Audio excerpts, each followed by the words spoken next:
Hello everyone, I hope all is well. I'm Winrider and today we're playing Spellbreak. So this was one of my first matches where I played solo. This match was probably played and made maybe around 2 weeks ago. So ever since a major update they made, I can't remember if it was, I think it was around late May, maybe early June. Around that time, ever since that major update they added solo and duo, but they disabled squad. So I've been playing a lot of solo. I only played like 1 or 2 games of duo, but I preferred solo a lot more than duo. So here's the thing, I enjoyed solo a lot. I felt that my skills in this game actually got a lot more consistent and a lot better when playing solo rather than playing a lot of squad. So that's why I preferred doing solo rather than duo.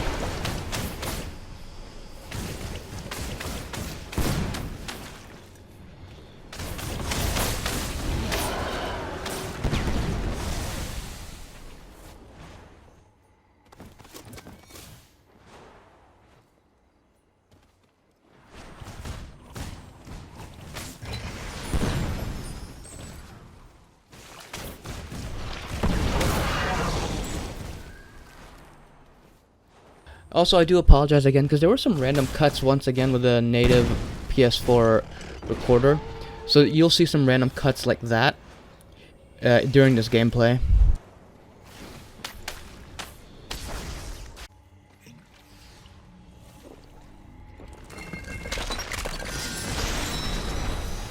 So I got the invisibility item from that guy I killed, and the invisibility is going to be the star of this video. And also because of the fact that I have the toxic as my main gauntlet, I'm going to have doubled invisibility.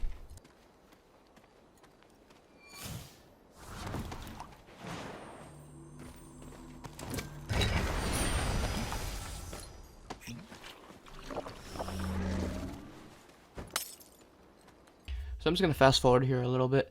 So one thing I noticed about solo is that there are definitely some more moments of walking simulator, but the good thing about this game is that because you cover so much ground, even if you have moments of walking simulator, it doesn't feel like that just because you can cover so much ground, especially with the flying or even just levitating, and also depending on the item you have, you can cover even way more ground.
So this is actually one of the combinations I like to go for, the Toxic and Earth Gauntlet.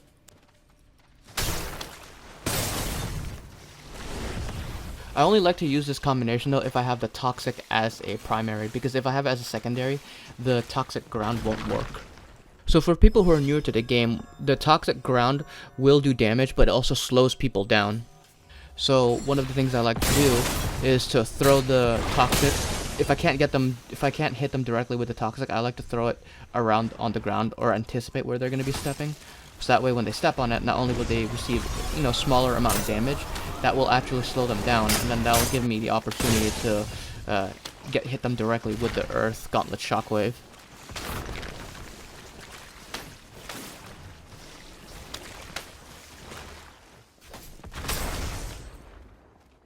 Using the Toxic Ground also does a lot of zoning too.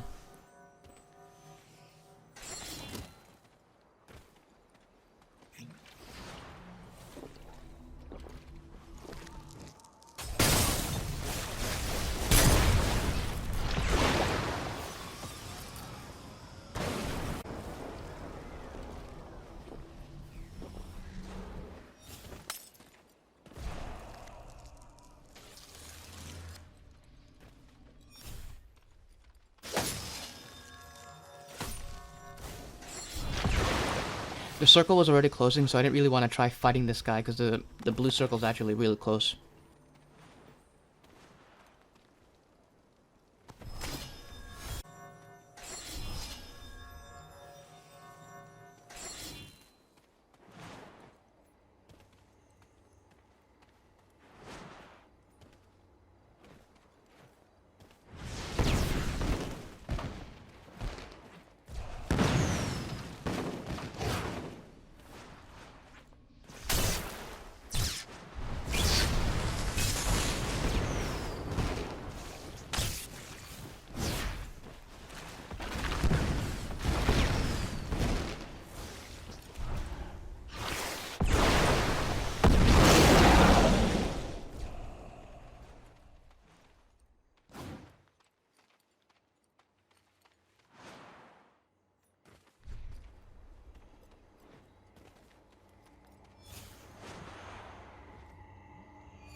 I do apologize once again. As I said earlier, the PlayStation's native recorder sometimes cuts random stuff, so you'll see like these fast cuts.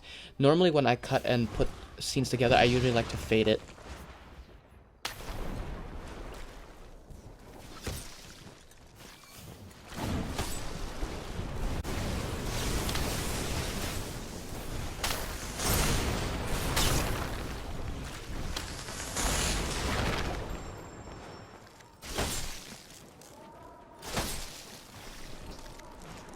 So this is going to be close to the end, and in a bit you're going to see how annoying the invisibility can be in solo.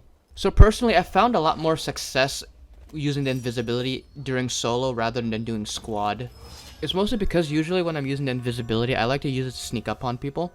But when you're in a squad match, unless you're fighting the last person in the squad, or if the person you're fighting or trying to sneak up on, like, separated from their team, it's kind of hard to sneak up on people because usually a lot of teammates, like in squads, they usually like to stay close to each other. And from my experience, usually when I down someone in squads, unless there's a huge battle going on, their teammates will usually be around within 5 seconds anyway. And at that point, my invisibility would have essentially been wasted. So in squad, I usually used a different ability, but in solo, invisibility is actually, in my opinion, a lot more useful.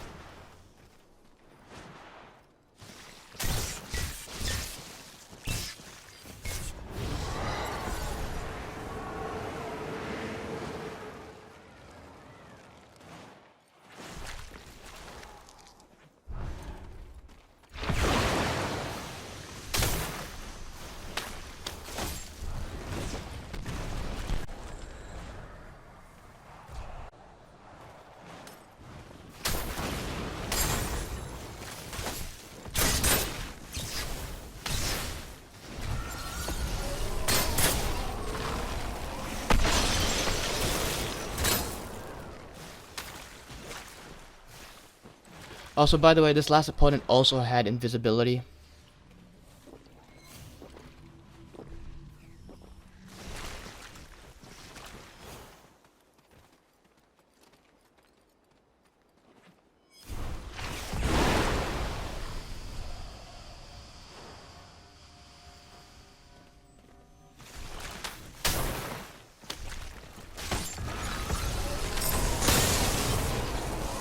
And that does it for this video. Thank you once again for joining me, especially on one of my first solo gameplays.